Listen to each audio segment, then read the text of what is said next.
All right, welcome everybody to True Confessions of a Car Guy. We have something very special tonight. We went for a test drive the other night, and now this is the real thing. We are live on YouTube, and we want to welcome all of those who are watching. And we're just going to open it up to talk amongst ourselves, and also to talk with you. I think we were talking earlier.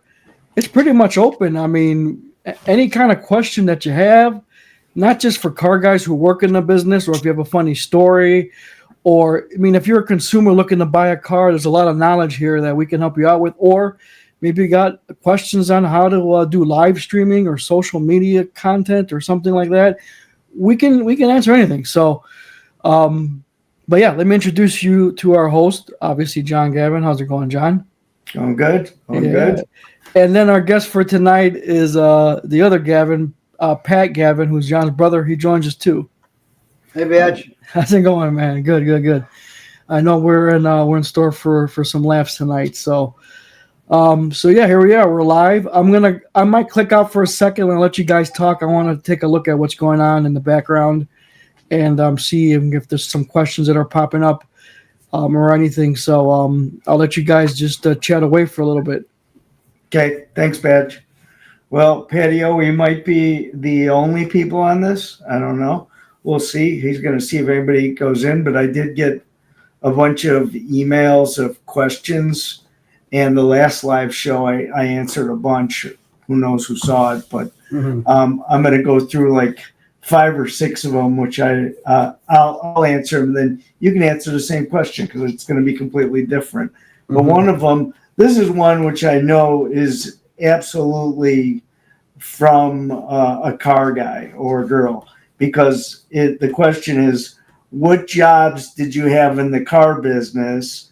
And then what was your favorite job and which one makes the most money? So I'm going to put all that into one question. So what jobs I've had: I've been a salesman, I've been a finance manager, I've been a used car manager, been a new car manager, a GSM, a GM. I've been an owner of a used car lot. I've been a bank, a bank rep because I worked for Honor Finance for secondary credit. I was a senior vice president for Automatch, which sold cars and bought cars. Then I was a vendor for S&S with warranties, and then I was a vendor with Cox. So I've held almost every job. How about you, Pat? I started out in the business as a salesman. I was a finance guy. I was a finance director. I was a GSM. I was a GM of a store. Now I'm a body shop manager. And yeah, I mean, a body shop manager is probably my favorite. Yeah, I think my favorite was the senior VP with Automatch because that was working for Marcus Lemonis, and he owns Camping World. He was just a great guy to work for. Never bothered, just let you go do your job, do business, and whatever you need, you tell him, he'd get it. That was probably the most fun job. Which one and you like the body shop the best? Yeah, the body shop I got into, as you know, about halfway through my career. And, I worked for some really good guys in the body shop business. Same in the car business also, as we spoke last time I was on. But, I worked for Monty Scher, who was a great dealer. I worked for Jerry Gleason, who was a great dealer. I work for El Pimenti now, who great people, great bosses. So, I've had some really good owners that, brought me through the ranks and treated me really well. Yeah, I think the best company I worked for second would be Cox, because that was a great company. They were good to their people. It was a great gig. You got it was kind of like a challenge every day because you're dealing with 150 dealers a month, and all got different problems to talk about. So it was a pretty cool job. So another one of the questions was, what was my first car I ever sold? So, it's easy because I remember my first used car and my first new car because it was 1983. when I sold my first car. So my first car I sold was a 79 Lincoln. It was actually a Continental Mark V, which was like a special car to a guy. I think his name was Joe Steele or Josh Steele. And beautiful car, but it was like stick around brown. It was that goldish brown color, but it was a really cool car. Back then, Lincoln had what, 2-door and a 4-door Continental, a Mark V, and a 2-door and 4-door. And then they had the Versailles, which came out because Cadillac was selling the Seville. So they made a competition in Lincoln Versailles. And then the first new car I sold, a reason I remember is because it was my mother-in-law. It was an 83 Mercury Marquis Brougham. It was gray. And those were my first two cars that I sold, new and used. You remember yours, Pat? My first used car was a 79 Brown Firebird. That was a stick shift. And that was my first up that I ever took. And that was at Union, and I sold that car. It was out on the front lawn, and it was a stick. And I almost got stuck in the gully when we had the cars parked out in front with that.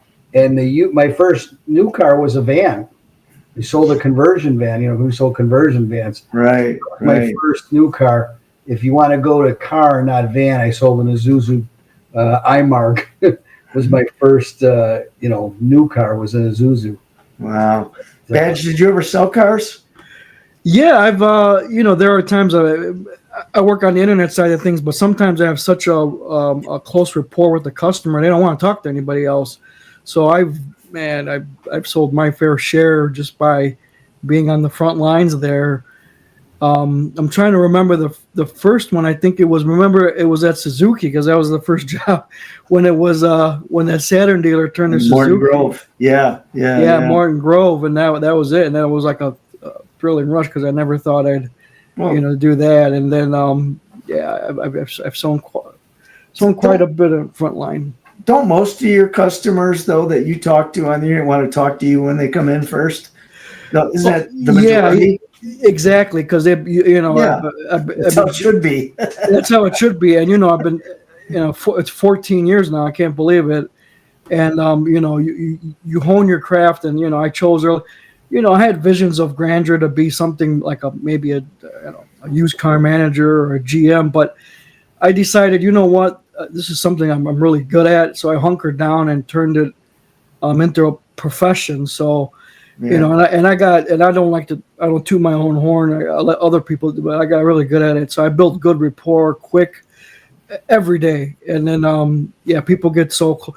And then it's just, it's something that if you've done it so many times, it's a repetitive process. And, but yeah, it's a fun, it's a nice, it still gives you a little kick when I can imagine. We had a little different scenario. BDC department was big where I was at. I had a big job at Jacob's Twin back in the day, and it was called a BDC, but it was different. It was called special accounts. That's what they called it. And we had 7 franchises under one roof. So we put about 30 or 40 people in a back room, and all they do is handle internet leads all day long. Yeah, that's pretty much how it goes on today. Yeah, most franchises have 30, like where I'm at, they've got 30, 40 people that are handling leads that send them to stores. But yeah, I mean, we had all different. We had 70-year-old ladies, we had 20-year-old kids, we had guys that working part-time. We had all different types of people. So that was kind of fun. We were selling almost 300 cars a month out of the BDC. So I mean, it was a lot of fun. Yeah, it all depends also what kind of deal. Like we're in a smaller dealership. Mm-hmm. We sell under 100 cars, so it's just really me. I go through all that and I handle all the phone calls, and then we work with we don't have a department per se, but we use the salespeople. What are they going to do all day? So if someone has specific questions or wants stuff, they're my right hand and my left hand, and the salespeople are, because they're going to eventually be handed off to them anyway. So that's what works for the smaller end of things. But the bigger ones, like you were saying, 300 cars a month, you got to have a full scale. You need a full team. And it's funny. It's funny when we met, Badge. Yeah. I opened up a BDC in the body shop, which is very unheard of. And Yeah. you came aboard with me, and I brought Frank and Yeah. Lee, God rest his soul. But you guys came aboard, and we did a BDC and took in body shop leads. And you guys all had your own customers and sold your own stuff. And Yeah. it was pretty neat. And there's nobody out there that I know that's doing a BDC in the body shop. No, So- that was a unique thing to do, and I think that a lot of businesses are now go that route because that was fun. That was unique too. Being able to use that skill set, and not just for cars. I've sold other stuff before too, but that car business was that anchor to help you, jump into other stuff or other things. So. You were the innovator in helping me put that together, and that's why you came aboard. But, yeah, I like doing that with this here too. Like I said, I'm a car guy, but then I also like to be creative and think and be creative and do stuff like this. So this is also I love doing stuff like this too. It's just a nice release after. We were talking, Pat, earlier, texting about the kind of week, man. Oh man, it was one of those short weeks. week. Yeah. You walk in Tuesday after being off Monday, and it's a hornet's nest. I got cars all over the place. I got people calling me. I got to bring my car in. The insurance adjuster hasn't called me. I mean, it was just a shit show all week. Oh, you got to deal with customers and insurance. Oh, and that must be must be fun. And I handed to the GMs today. I don't think I could be a GM today, honestly. They have so much responsibility. They got to be their father, their mother, their bartender, their psychiatrist, their brother, their sister. I mean, it's just a terrible position you're in. And there's never a right answer. You can't really reprimand anybody because if you do, that's a problem. You're on the internet that you're a bad guy. So I just hand it to these guys who are doing it today. I mean, great job. I don't know how you do it. I don't have the patience for it. Even as an old man, I don't have the patience to do it anymore. So that's a rough job. I mean, I know you. How many people you got working for you? 20? I mean, yeah. I have 20 people under me, but I got to make 10 people happy before we fix one car. Yeah. So I got to make the painter happy, the body man happy, the prepper happy. I got to make the writer, guy who wrote the car up, happy. I got to make the insurance company happy. I got to make the customer happy, and then I got to go collect all the money for the car. It's a great business. Don't get me wrong. I'm not complaining. It's just a whole different animal. Like John says, you're a psychiatrist through the whole process. Yeah. Even like working the internet side, because I like I said, I use my sales reps. They're my right and left hand, and so sometimes they get frustrated, they get down. You got to be there, like you said, they're cheerleader. You got to help, pick them up when they're down. When they're going through, when they're getting hit in the face by customers and some of these people we have to deal with. And we actually had a question that came through on our Gmail account.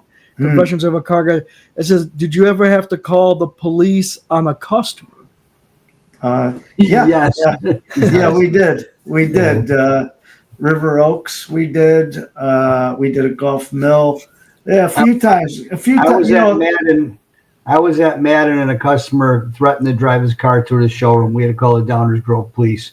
And they just came up, boxed him in, and towed him while he was in the car. Towed him out of the lot while he was in the car. Yeah, that usually happens with a deposit.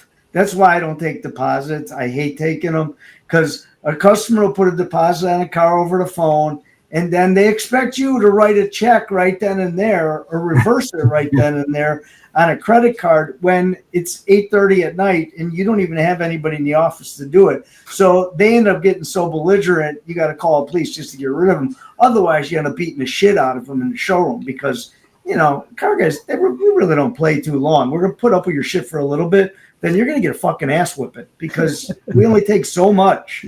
So, but yeah, I've had to call the police a few times just so I didn't have my guys beat the shit out of somebody. I got a really good story about call the police. I worked in a very credit challenged area. We sold this young lady who was probably 20 years old a car. It was a Friday night. and she bought a Pontiac Fiero, and it was a $4,900 car. And she came back Friday night, and the thing's smoking like crazy. There's something wrong. So I tell the young gentleman and her, I can't do nothing right now. I'll take the car in, but as soon as service opens on Monday, we'll get a look at it and we'll stand behind it. The car's got a warranty, so forth and so on. And she's fine. The gentleman says, "Well, I ain't doing that. I want the car fixed now, right now." I said, "I'm going to tell you again, pal. There's nothing I can do right now." I said, "I can't even get you an Enterprise because they're closed." So we have the buzzer at where I was at. You press the buzzer and the police come. Well, the police come. It's two police ladies, two Chicago police ladies. So I'm like, oh, here we go. So now this guy, I could tell something was wrong in his eyes. He was a little hyped up. And the one police lady grabs me, the other one grabs him, and they spread us apart and tell me a story, tell me what happened. So I tell them what happened. All of a sudden we hear, help. The guy jumps up, kicks the police lady in the chest, knocks her down. So the other police lady goes running. She called on a radio backup. We got an officer down. All of a sudden, now it's on now. It's live.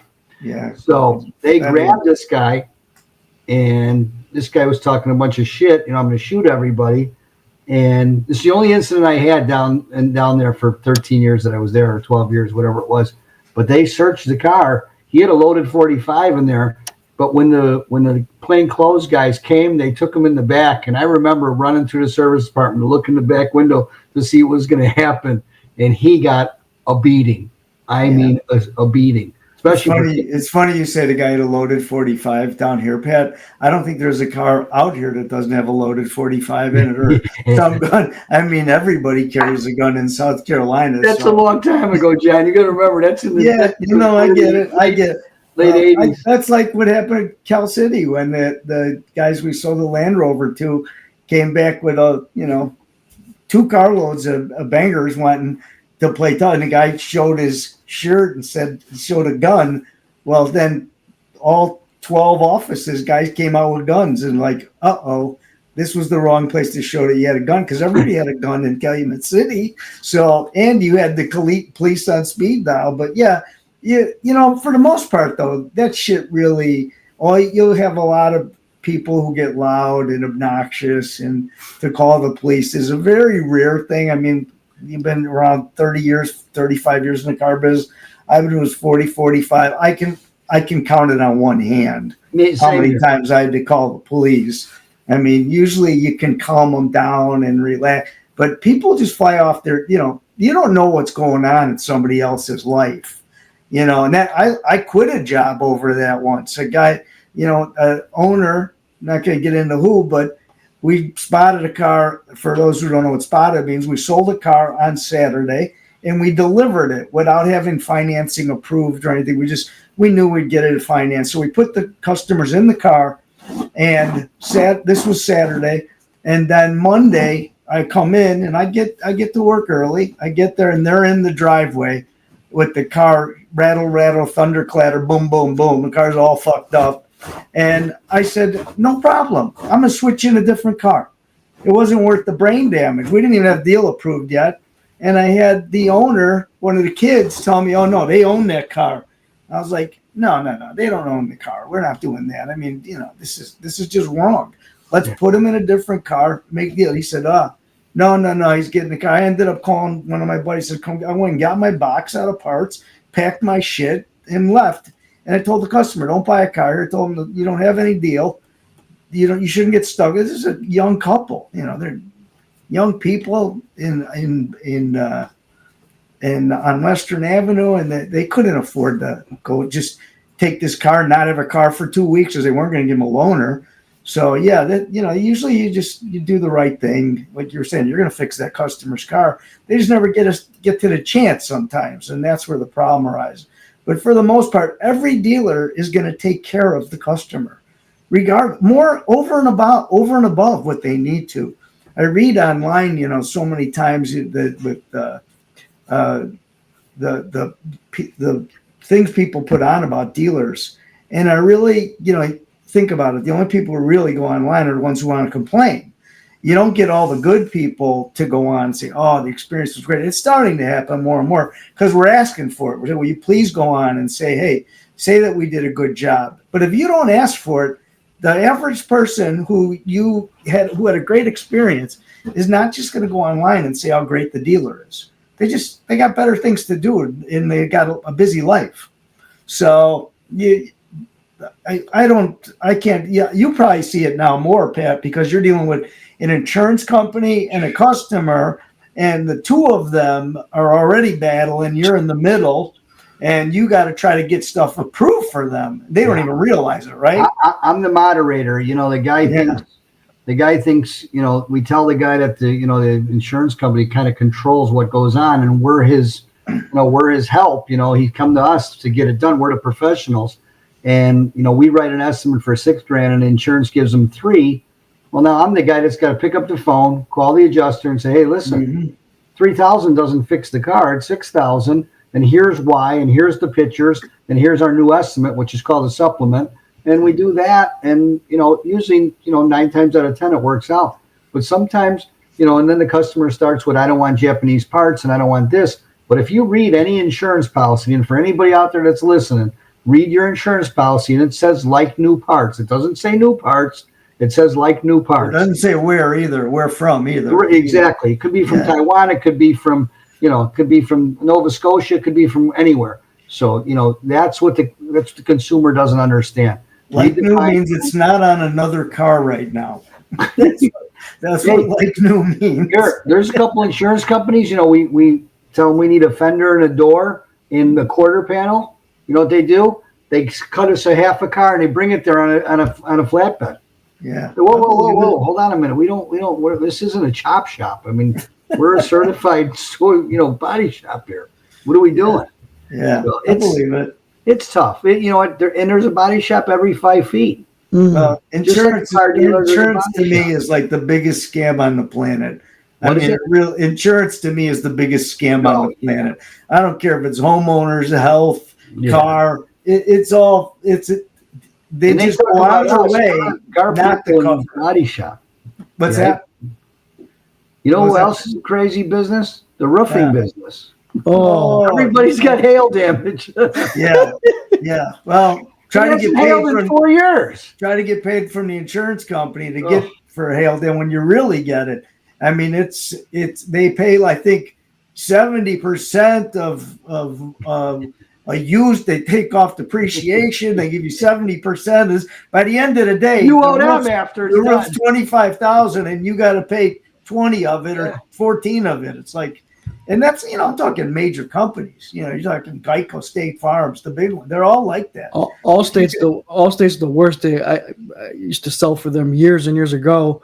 They got a roof rating system, and it's like they all do. They all do. I'm sure which one it is. They're all the same. What really bothers me today about that, though, Bagi, is the fact that the agents back in the day used to be able to help you. They could go to bat for you.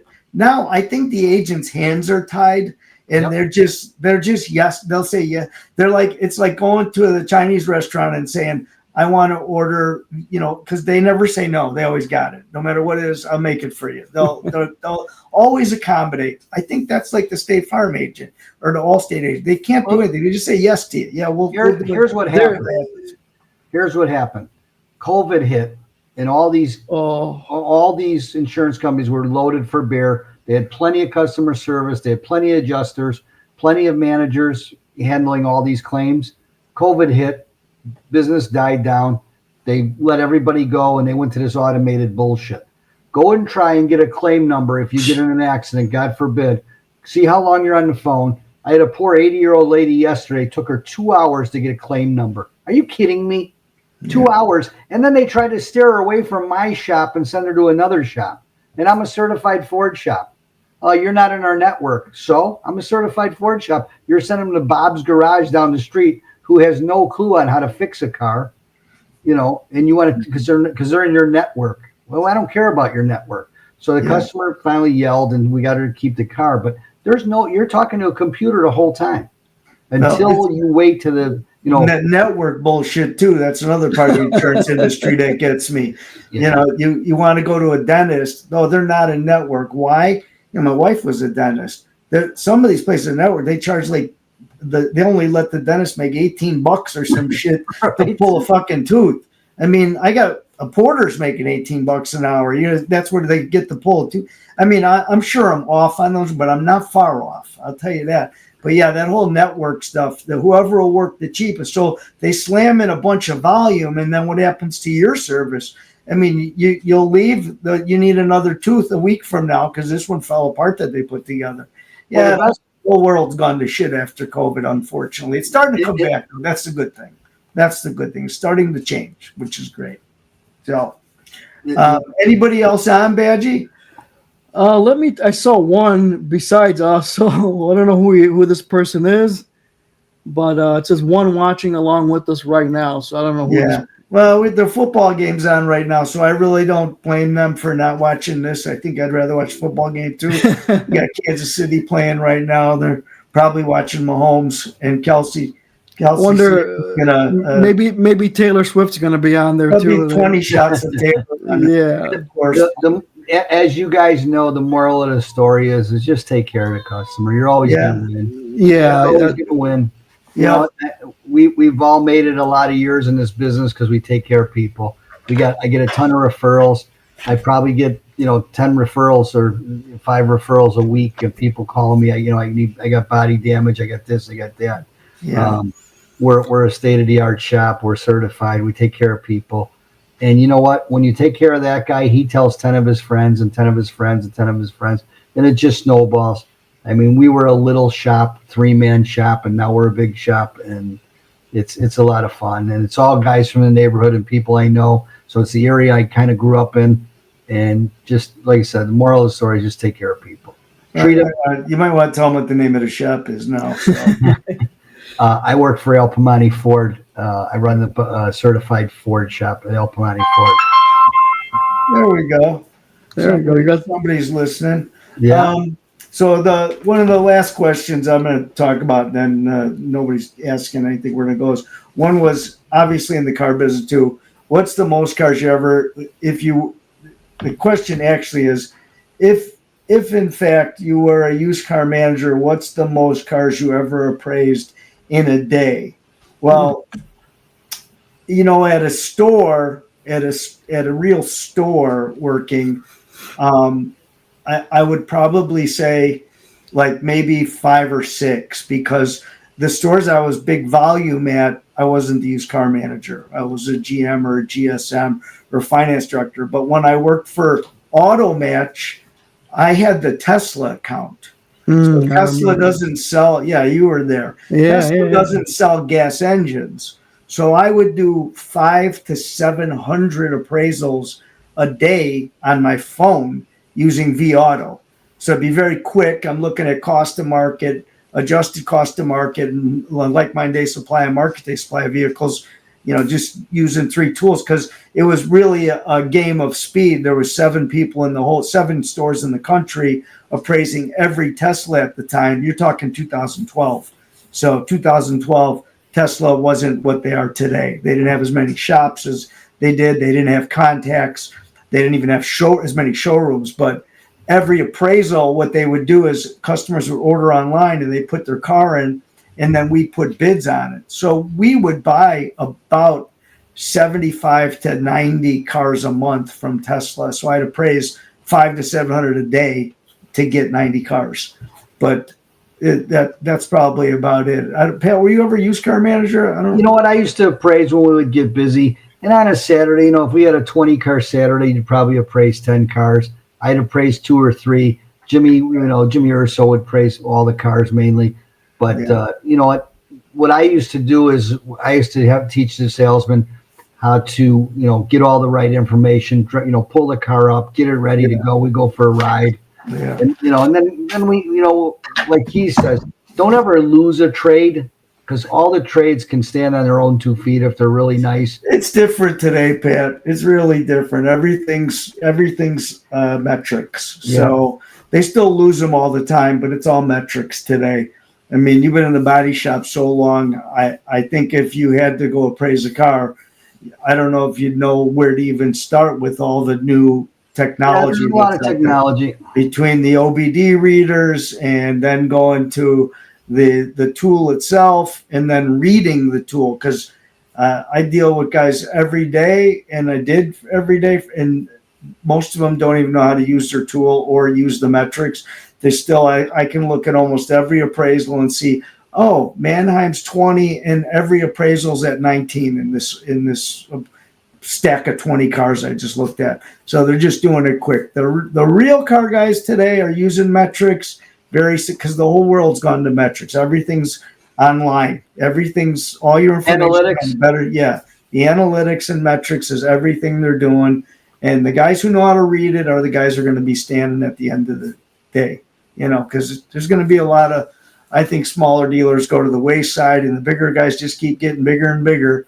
And I think they're going to have to really learn I mean, a lot of them know the metrics, but they just still don't believe in it, even though it's been around for a while. I mean, I've been out of that side, like you said, for a while, but what I always thought of is every car is different, and every area that you take a car in is different.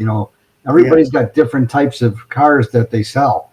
Well, that's what the tool even does now today. It tells you within 10 miles how many of these there are, how many have sold. It's that unique. I mean, it'll tell you exactly. You can even put in a zip code from California. It'll tell you what that market is like in the tool. I mean, V-Auto's way ahead. Well, I don't know. I can't say way ahead because I don't know the other tools anymore. John, does it take into consideration where what demographic area you're in?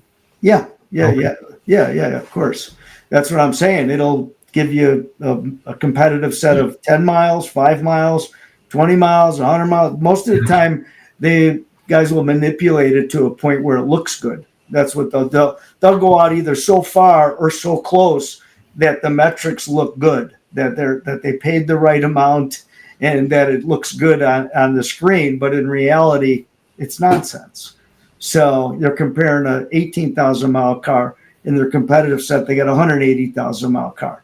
Well, they're two different shoppers, two different animals, shouldn't be together, but yet that's 70% of what I see happening all the time. So, or did see happening all the time. So, but yeah. And there's a lot of competition too. You got to deal. Oh, yeah, it's fierce. Car. I know back I had my taste of buying or helping buy with Billy Plain back at Auto Match when we did that. Mm-hmm. But there was no Carvana. It was just really CarMax. Different world. It was a different world. But now, and I see this every day. Nobody wants to bring their car and they go, well, I need a value over the phone. Why? I can't see it. I can't touch it. Yeah. And that's been a big challenge. And I know for me, I mean, like I said, people are like, I want to buy this new car, but here's my trade. Why? That's what's so stupid about the car business. There's no reason why you can't give a number over the phone today, because if the customer tells you everything accurately, and you have all the metrics, if you can't give them a number if they get there and it needs a new front end, well, you didn't tell me that part. But if they describe their car, there's no reason why a dealer should not give a customer a number within $300. You should be right. Online, you should be able to tell them. So, because the technology is there to do it, and it's even the customer can send you pictures in a minute now. Yeah, I mean, think about it. I could send you pictures of anything. That's my dogs right now. In a second, you'd have them.